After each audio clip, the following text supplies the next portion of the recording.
नमस्कार दोस्तों, DD react के एक और रिएक्शन वीडियो में आप सभी का स्वागत है। मैं हूं आलोक। तो आज जो वीडियो लेकर आए हैं वो वीडियो है इंडियन मीडिया लेटेस्ट का और इसका टाइटल है Pakistan got shocked after seeing Ramayan and Mahabharat in Arabic. अच्छा, रामायण और महाभारत। जी हाँ, तो अभी जो हमारे पीएम है नरेंद्र मोदी, वो गए कुवैत और वहां पर कुवैत के एक राइटर हैं, उन्होंने इसको ट्रांसलेट किया है रामायण को और महाभारत को अरेबिक में। और इसका फायदा ये होगा, ये जो तस्वीर है बड़ी फेमस तस्वीर है, पीएम मोदी खुद इनसे मिले, खुद ऑटोग्राफ भी साइन किया उन किताबों पर, पब्लिशर भी साथ में थे और बहुत बड़ी बात है ये। देखिए, रामायण और महाभारत भले ही लोग ये समझते हैं कि ये रिलीजियस बुक्स हैं, ये रिलीजियस बुक्स नहीं है, ये भारत का इतिहास है, ये भारत के कल्चर की मैं एक तरह से कहूं कि ये सबूत है जो आज से हजारों साल पहले क्या कल्चर था, क्या विजडम थी, किस तरह से चीजें समाज में चल रही थी, किस तरह के रूल्स थे, किस तरह की प्रॉब्लम्स आती थी, उन प्रॉब्लम से कैसे बाहर निकला गया, उसका हल निकाला गया, लाइफ में किस तरह कौन कौन से फेजेस आते हैं, ये सारी चीजें रामायण और महाभारत के जरिए बताई गई हैं। ये हमारी हिस्ट्री है, ये कोई रिलीजियस बुक नहीं है, ये हिस्ट्री है हमारी। रामायण हमारी हिस्ट्री है, महाभारत हमारी हिस्ट्री है। तो अपनी हिस्ट्री से हम तो पता है, दुनिया को भी पता होना चाहिए और मुझे लगता है कि बहुत अच्छा कदम उठाया गया है कि अरेबिक में इसका ट्रांसलेशन किया गया है। अब पूरा अरब जो है वो इन बुक्स को पढ़ेगा और वो समझेगा। अब चूंकि उस वक्त रिलीजन हमारा एक ही था, सनातन, तो जाहिर सी बात है कि उसमें जो बातें कही गई हैं वो सनातन धर्म से लेकर भी कही गई होंगी, लेकिन ये रिलीजियस बुक नहीं है मेरे हिसाब से। हाँ, हमारा रिलीजन उसमें जरूर दिखता है क्योंकि उस समय हमारा इकलौता यही रिलीजन था पूरे देश भर का, तो उसकी छाप दिखती है क्योंकि डे टू डे अफेयर्स में भी आपको रिलीजन से कनेक्ट होना पड़ता है। लेकिन ये रिलीजियस बुक नहीं है, ये जिंदगी को समझने के लिए अलग अलग फेजेस में उतार चढ़ाव, क्रोध, हिंसा, ये सारी चीजें, साजिशें, ये सारी चीजें हैं उसमें जो लेसन्स देती हैं कि आपके लाइफ में अगर ऐसी प्रॉब्लम आए तो आपको क्या करना चाहिए, किस रास्ते पर आगे बढ़ना चाहिए, ये चीजें। चलिए, बात करने बैठूंगा तो बड़ी लंबी बात हो जाएगी रामायण और महाभारत पर, तो लेट्स सी वीडियो में क्या है।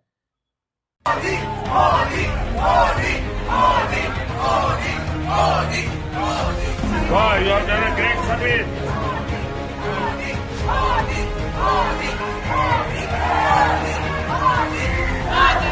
महाभारत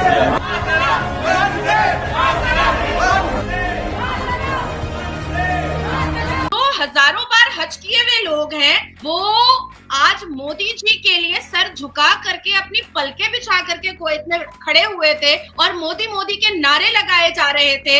ऐसे नहीं चले भैया। रामायण और महाभारत अरबी में छप रही है और कन्वर्टेड मुस्लिम की चल रही है। लग रहा है मिनी हिंदुस्तान उमड़ आया कि 1 by 1 इंडिया जो है वो सारे के सारे मिडिल ईस्ट को विन करने की कोशिश कर रहा है। वाह भाई वाह। भारत माता की जय के नारे लगाए जा रहे थे, हमारा तिरंगा झंडा सर्वप्रथम रखा गया था। इंडिया के प्राइम मिनिस्टर का ये विजिट एक सिग्निफिकेंट विजिट इसलिए कहा जा रहा है, यानी भारत का प्रधानमंत्री कोई जो के 43 सालों में इतने डेकेड्स के बाद मोदी साहब is the first prime minister of India जो कुवैत का विजिट कर रहे हैं। और नहीं तो क्या। पाकिस्तानियों, तुम्हारे दिल पर कैसे छुरियां चल रही है, बताओ ना हमें। कितनी बड़ी ये बेगैरती है, शर्म नहीं आती आप लोगों को? हमें आनंद लेना है तुम्हारी जलन का। शर्म नहीं आती आप लोगों को, बेशर्मो। सबके दिल में एक ही गूंज है, भारत माता की, भारत माता की। वाह मोदी जी वाह। कि अगर देखा जाए तो मुस्लिम जो है नंबर्स में ज्यादा है, लेकिन प्रमोट किसको दुनिया कर रही है? हिंदुइज्म को। और आज कुवैत ने भगवत गीता और रामायण को ट्रांसलेट किया है ताकि उनके स्कूल्स के अंदर जो है सनातन धर्म को प्रमोट किया जाए, बच्चों को भगवत गीता पढ़ाई जाए। वाह मोदी जी वाह। लेकिन मुझे लगता है कि स्कूल्स के अंदर अभी ऐसी कोई बात नहीं आई है कि स्कूल्स के अंदर जो है वो भगवत गीता पढ़ाई जाएगी और रामायण पढ़ाई जाएगी और महाभारत पढ़ाई जाएगी। स्कूल्स के अंदर वाली बात नहीं, ये तो नॉर्मल जैसे एक बुक दूसरी लैंग्वेज में ट्रांसलेट होती है, वैसे ही ये ट्रांसलेशन हुई है। लाइक अब कोई रशियन किताब है और मुझे रशियन पढ़ने नहीं आती, किसी ने उसका भारत में हिंदी में या तो उसका ट्रांसलेशन कर दिया है या अंग्रेजी में उसका ट्रांसलेशन कर दिया है, तो मैं उसको पढ़ सकता हूं। जस्ट लाइक ऐसे ही अगर रामायण और महाभारत संस्कृत में है, उसका किसी ने हिंदी में किया, अब जैसे मुझे संस्कृत नहीं आती तो मैं उसको हिंदी में पढ़ता हूं या पढ़ चुका हूं। वैसे ही जैसे अब जो अरब वाले हैं उनको भाई संस्कृत समझ में नहीं आएगी, उनको हिंदी समझ में नहीं आएगी, तो अरबिक में हो गया। वो इसको इस एंगल से देखा जाना चाहिए। मुझे नहीं लगता कि इसको इस एंगल से देखा जाना चाहिए कि वहां की स्कूल किताब में, हाँ जिस दिन ये ऐलान हो जाए कि भाई सऊदी अरबिया ने या अरब के दूसरे किसी देश ने अपने स्कूल्स के टेक्स्ट बुक में इसको शामिल कर लिया है, तो वो अलग बात होगी। और इसमें कोई बुराई नहीं है, क्योंकि इसमें कोई रिलीजियस प्रीचिंग नहीं दी जा रही है कि आप हिंदू धर्म में कन्वर्ट हो जाओ, आप ये हो जाओ।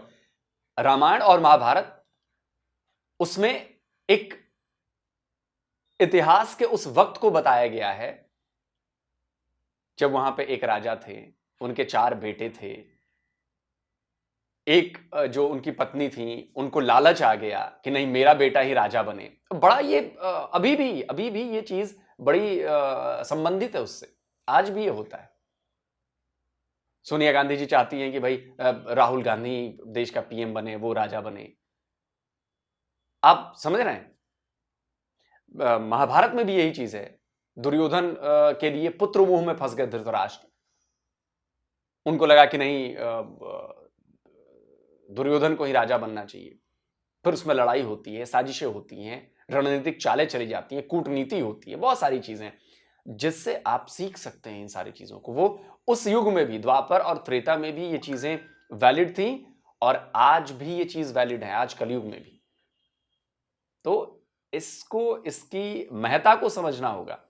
वो तब भी लॉजिकल थी, तब भी वो उस वक्त के लिहाज से ठीक थी, आज के लिहाज से भी ठीक। तो अभी मुझे लगता है कि ये स्कूल वाला तो मामला नहीं है।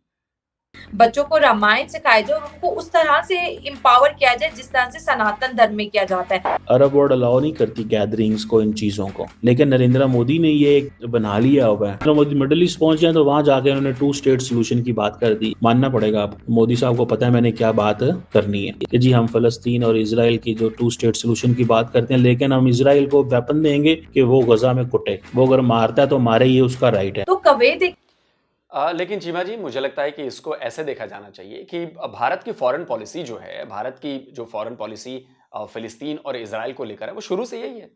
भारत, सिर्फ मोदी जी नहीं कह रहे हैं कि 2 स्टेट सॉल्यूशन चाहिए। ये भारत की जो पॉलिसी वो पहले से ही आ रही है कि 2 स्टेट सॉल्यूशन चाहिए।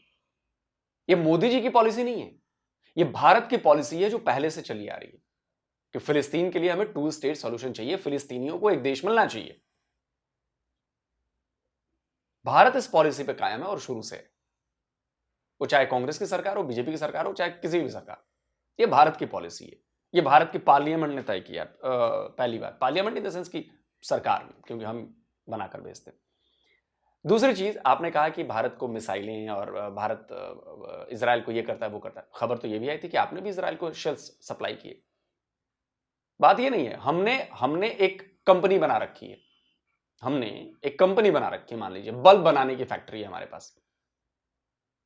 हमसे किसी देश ने बल्ब खरीदा और उस बल्ब का इस्तेमाल चाहे वो जलाने के लिए करे, चाहे उसमें तेजाब भर के किसी को मारने के लिए करे, अब वो उसकी प्रॉब्लम है।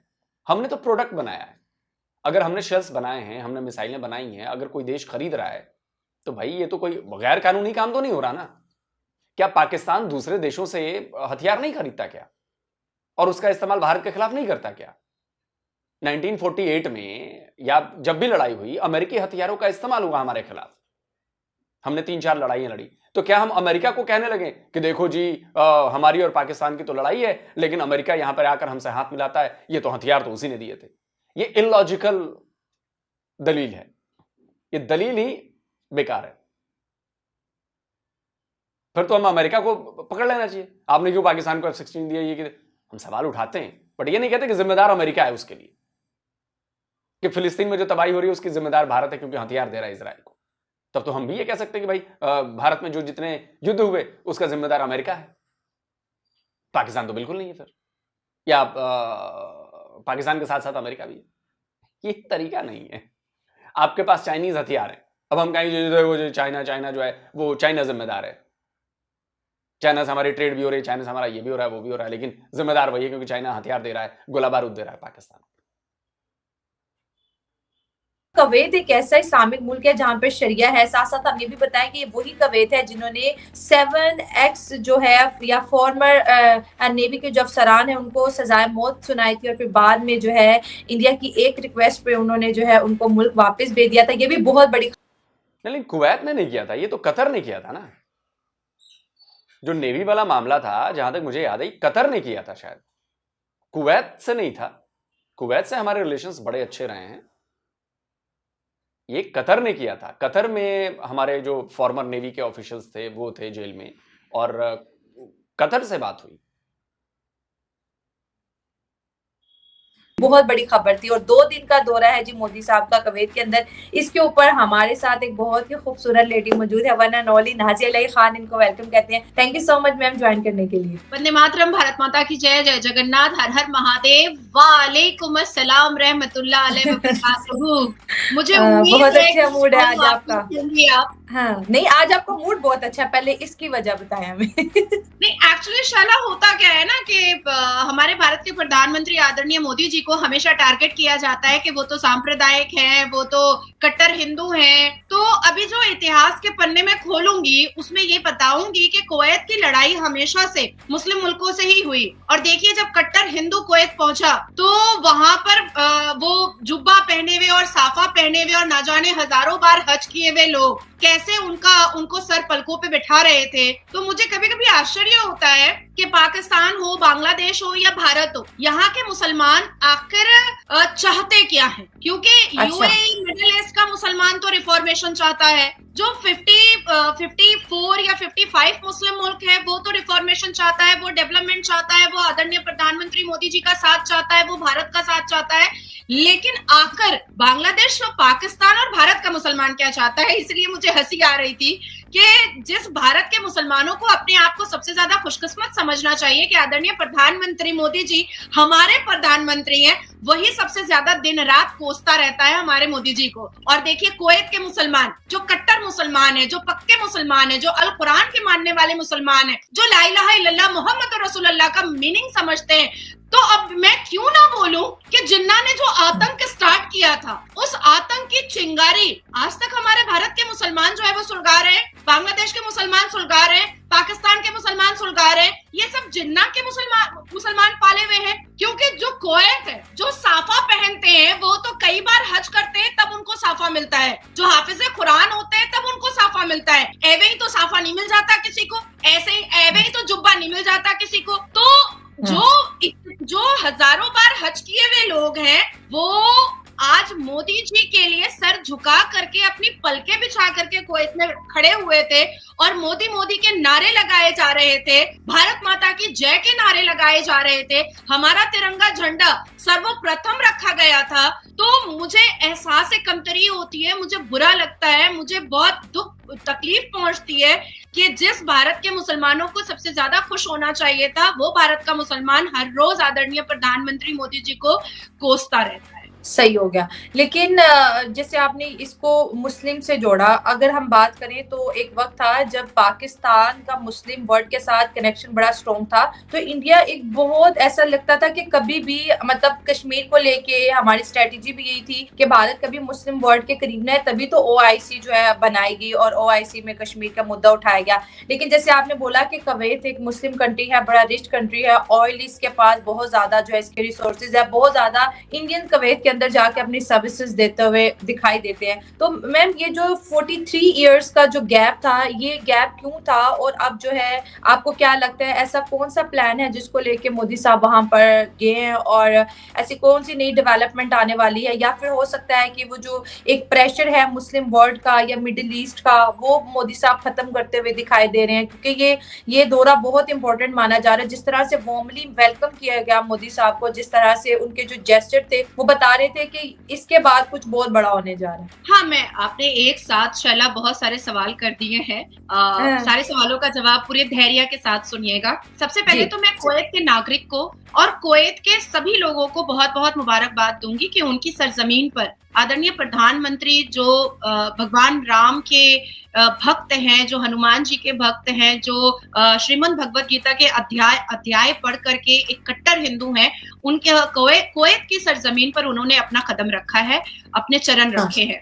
साथ साथ मैं मुबारकबाद देना चाहूंगी अब्दुल लतीफ अल नसीफ को और अब्दुल्ला बोरन को, क्योंकि रामायण, महाभारत और रामायण को अब्दुल लतीफ ने और अब्दुल्ला ने मिलकर के ट्रांसलेट किया और उसको प्रिंट किया है। तो इन दोनों को मैं सबसे ज्यादा मुबारकबाद देना चाहूंगी। और जैसे ही हमारे भारत के आदरणीय प्रधानमंत्री कुवैत पहुंचे थे, उसके बाद ही सबसे पहले रामायण और महाभारत का इनॉग्रेशन करवाया गया है और सबसे पहली जो प्रिंट की बुक है उस पर आदरणीय प्रधानमंत्री का सिग्नेचर लिया गया है और उन्होंने सर मत्थे लगाया।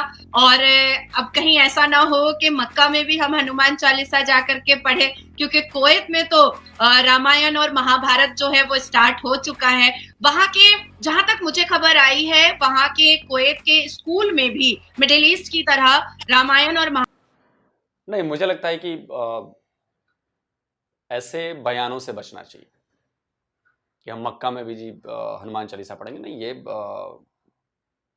ठीक नहीं है। जैसा मेरे लिए कोई कहे कि जी अयोध्या राम मंदिर आकर, अयोध्या में हमारे राम मंदिर में आकर हम कोई आयत पढ़ेंगे, तो ये मुझे भी अच्छा नहीं लगेगा, नो डाउट। तो मुझे लगता है कि ये नहीं करना चाहिए।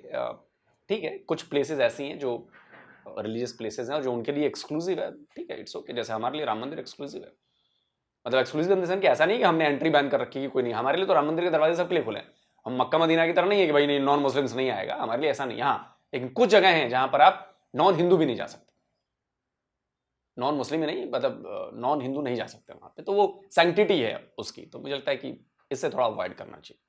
स्कूल में भी मिडिल ईस्ट की तरह रामायण और महाभारत को सोशल स्टडीज में डाला जाएगा और जैसे मिडिल ईस्ट में श्रीमद् भगवत गीता को सोशल स्टडीज में डाला गया है, उसी तरीके से कुवैत भी अपने सोशल स्टडीज में उसको डालेगा। अब आती है बात कि आपने कहा कि सोशल स्टडीज में डाला गया है क्या मिडिल ईस्ट में राम गीता को? बीच में खबर आई थी, लेकिन शायद फैक्ट चेक किया गया था तो उसमें ये खबर गलत पाई गई थी। तो मुझे लगता है कि शायद ऐसा नहीं है, या हो सकता है मैं गलत हूं। दर्शकों, आप मुझे बताइएगा प्लीज कमेंट करके। कहा कि एक प्रेशर है, 43 इयर्स कुवैत से ना मिलना, ये भारत की सरकार की सबसे बड़ी खामी थी, सबसे बड़ी मतलब मैं उसको बुराई बोलूंगी, क्योंकि जब कोई देश बहुत स्ट्रांग होता है, वहां के लोग बहुत स्ट्रांग होते हैं, तो अपने देश को और भी ज्यादा हाइट पर लेकर आने के लिए उसके बिजनेस को, उसके ट्रीटी को, उसके बायलैटरल रिलेशनशिप को बहुत ज्यादा स्ट्रांग करने के लिए हमें मुस्लिम देश या क्रिश्चियन देश या यहूदी देश नहीं देखना चाहिए, बल्कि अपने देश की उठान को देखना चाहिए, अपने देश को इनहैंस करने का तरीका देखना चाहिए। अब मैं आपको 7 ऐसी चीजें बताऊंगी जो कुवैत के पास है और किसी के पास भी नहीं है। वर्ल्ड 6 लार्जेस्ट ऑयल रिवर है, हाई पर कैपिटा इनकम है, यूनिक करेंसी है, उसके बाद नेचुरल रिवर्स है, ग्रैंड मॉस्क है, द कुवैत स्वाक कल्चर है, हाई एजुकेटेड वर्क फोर्स है। Kuwait is one of the richest countries in the world, yes agree, one of the richest country है। उसके बाद फिर कुवैत का जो दिनार है वो हाईएस्ट वैल्यू करेंसी रखता है, हाईएस्ट वैल्यू करेंसी रखता है। तो ऐसे देश को अपने साथ जोड़ना, मुझे लगता है कि आदरणीय प्रधानमंत्री जी ने बहुत बड़ा एक डिसीजन और एक बहुत खूबसूरत निर्णय लिया है भारत के साथ जोड़ने के लिए कुवैत को। हाँ, तो भाई मोदी जी गए थे कुवैत, वहाँ पर उनका भव्य स्वागत किया गया। और मैं एक बात बता दूं, वहाँ पर जितने भी हिंदुस्तानी रहते हैं, वहाँ पर जो अपनी नौकरी करते हैं, वहाँ पर उनको मोदी जी ने संबोधित किया। अब आप पूछेंगे इसमें नया क्या है, क्योंकि किसी भी नेता को वहाँ पर ऐसा करने का अलाउ नहीं है कुवैत में, लेकिन मोदी जी ठहरे मोदी जी, जलवा है उनका। ऐसा कोई काम जो पूरी दुनिया में इम्पॉसिबल हो, वो मोदी जी है तो मुमकिन है। वाह भाई वाह। आप अपना ख्याल रखना। आज का वीडियो बस इतना ही। जय श्री राम, जय श्री राम, जय श्री राम, जय श्री राम, जय श्री राम भैया। तो देखिए, बहुत इंपॉर्टेंट विजिट थी ये। 43 इयर्स के बाद कोई इंडियन प्राइम मिनिस्टर कुवैत गया, उस देश में गया जिस देश से हमारे रिश्ते बड़े पुराने हैं और बड़े अच्छे हैं। मैं क्यों पुराने और बड़े अच्छे कह रहा हूं? इसकी एक वजह है, इसकी एक वजह है कि वहां पर इंडियंस जो है ना, वो बड़ी भारी संख्या में है, बहुत भारी संख्या में है। और इंडियंस की इंपॉर्टेंस क्या है कुवैत में, ये कुवैत के लोग बहुत अच्छी तरह जानते हैं, बहुत अच्छी तरह जानते हैं, बहुत अच्छी तरह जानते हैं। तो देखिए,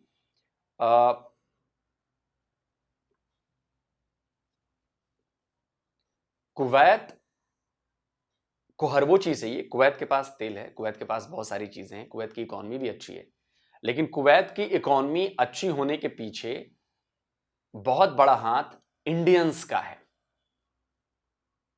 आप शायद आप लोगों को अंदाजा नहीं है, बहुत बड़ा हाथ जो है ना वो इंडियंस का है, बहुत बड़ा हाथ। क्योंकि वहां पर नियर अबाउट मुझे लगता है कि ये स्क्रीनशॉट लगा रहा हूं मैं, 10 लाख लोग भारत के अलग अलग हिस्सों से जाकर वहां रह रहे हैं। 10 लाख लोग, और हर पोस्ट पर हैं। जितने भी सेक्टर्स हैं वहां पर कुवैत में, वो हर पोस्ट पर आपको मिलेंगे, बड़े से बड़े ऑफिसर्स, बैंकर्स, आप समझ रहे हैं? तो कुवैत के जो लोग हैं वो ये जानते हैं कि भाई इंडियंस ने कुवैत को बनाने में, कुवैत को अभी इतना बेहतर करने में उनका कितना योगदान है। Doctors, engineers, professors, teachers, workers, labours. India ने 10 लाख, मुझे लगता है कि शायद पूरे मिडिल ईस्ट में सबसे ज्यादा, अगर इंडियंस कहीं, अगर मैं गलत नहीं हूं तो हो सकता है मैं गलत भी हूं, वो जो है वो कुवैत में है सबसे ज्यादा इंडियंस। अब देखिए, इसका मैं आपको एग्जांपल देता हूं। वहां पर हिंदी बोली जाती है लैंग्वेज, वहां पर बंगाली बोली जाती है, हमारे पश्चिम बंगाल से बहुत सारे लोग हैं। वहां पर उर्दू बोली जाती है, मलयालम बोली जाती है, आई थिंक कन्नड़ा भी लोग हैं, और बहुत सारे लोग हैं वहां पर। आप सोचिए, बहुत सारे लोग। दूसरी चीज कि करीब 77% जो जनता है वहां की, वो इस्लाम को फॉलो करती है। और जो सेकंड हाईएस्ट वहां पर जो रिलीजन फॉलो किया जाता है वो पता है क्या है? क्रिश्चियनिटी है। नियर अबाउट 17%, थोड़ा ज्यादा ही है, क्रिश्चियंस रहते हैं, बाकी 6% बाकी उसमें आते हैं। आप सोचिए कि इंडियंस का वहां पर जो पूरा लोग हैं वहां पर, पीएम मोदी ने उन्हें संबोधित क्यों किया? संबोधित इसलिए किया, पीएम मोदी जानते हैं कि जो योगदान है इंडियंस का, वो इंडियंस को महसूस हो कि कुवैत को इतना शानदार बनाने के लिए उनकी मेहनत लगी है, उनका खून पसीना लगा है। आप बिजनेस देखिए, इंडियंस के पास है, जो वहां पर टॉप के जो काम हो रहे हैं वो इंडियंस कर रहे हैं, और भारत की तरफ से बहुत सारा काम हो रहा है। लेकिन मुझे लगता है कि हमारी सरकारों ने कुवैत के साथ जिस तरह के रिलेशन बनाने चाहिए, वो रिलेशन उस तरह से नहीं बनाए, और इसी का नतीजा है कि इतने डिकेड्स, 4 डिकेड्स बीतने के बाद भी अगर कोई इंडियन पीएम वहां पर नहीं गया है, तो इट मीन्स कि ये दूरी अच्छी नहीं थी। और इसको पीएम मोदी ने समझा है। वो जानते हैं कि कुवैत की पोजीशन क्या है, वो जानते हैं कि कुवैत की ताकत क्या है, वो जानते हैं कि कुवैत का भारत के साथ रहना कितनी मजबूती देगा इंडिया के किसी भी स्टैंड को। और साथ में वो ये भी जानते हैं कि इंडियंस का क्या योगदान है कुवैत को बनाने में और कुवैत के मौजूदा स्ट्रक्चर को बरकरार रखने में। तो इसलिए वो जरूरी था इंडियन पीएम का वहां पर जाना। दोस्तों, आप क्या कहते हो? पाकिस्तानी जलते हैं तो जले भाई, अब हम क्या कर सकते हैं? हम तो अपना काम कर रहे हैं। पाकिस्तानी चाहते हैं कि सामने वाले की लकीर कट करके उसकी छोटी कर दें, लेकिन लकीर सामने वाले की छोटी करने के लिए आप अपनी लकीर बड़ी खींच लो, लेकिन अपनी लकीर बड़ी करने के लिए आपके पास उतनी कैपेबिलिटी होनी चाहिए, कुव्वत होनी चाहिए। वो है नहीं पाकिस्तानियों में। तो कमेंट करके जरूर बताएं अपनी राय। जल्दी मिलता हूं एक और नए वीडियो के साथ। नमस्कार, जय हिंद। तो अगर आप चाहते हैं मुझसे बात करना, मुझसे कोई सवाल पूछना, तो फैन कॉल पर आप मुझसे कनेक्ट हो सकते हैं। फैन कॉल में ये सुविधा है कि आप अपने हिसाब से वहां पर जाकर टाइम स्लॉट बुक कर सकते हैं कि आपको फलाने दिन मुझसे बात करनी है, फलाने टाइम पे मुझसे बात करनी है। लेकिन ये भी बता दूं कि ये पेड सर्विस है,